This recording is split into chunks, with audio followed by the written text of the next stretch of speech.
Le pape François est décédé à l'âge de 88 ans, a annoncé le Vatican le lundi 21 avril. Élu en 2013 à la suite de la démission historique de Benoît XVI, il a marqué l'histoire comme le premier pape latino-américain, le premier jésuite et le premier à porter le nom de François, en hommage à Saint François d'Assise. Origines et parcours.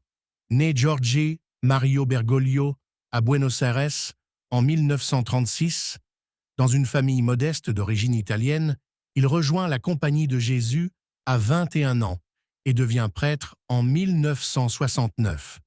Il gravit ensuite les échelons de l'Église, évêque puis archevêque de Buenos Aires, avant d'être fait cardinal. Il avait été pressenti, dès 2005, pour devenir pape, mais c'est en 2013 qu'il est finalement élu. Un pontificat marqué par l'ouverture et la simplicité. Surnommé le pape des pauvres, François a prôné une Église humble, proche des plus démunis. Il s'est illustré par son engagement en faveur des migrants, de l'environnement, notamment avec son encyclique Laudato Si, et par une volonté de réformer l'Église, malgré des positions conservatrices sur des sujets comme l'homosexualité ou le célibat des prêtres.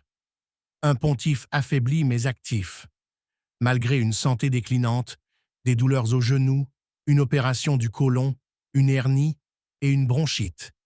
Il a poursuivi ses voyages jusqu'en 2024, visitant notamment l'Asie du Sud-Est.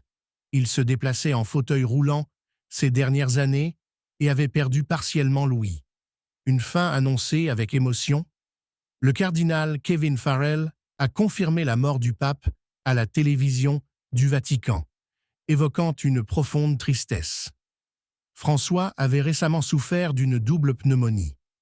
Il restera dans l'histoire comme un pape atypique, profondément humain, à la fois proche du peuple et acteur de changement dans une Église confrontée à de nombreux défis.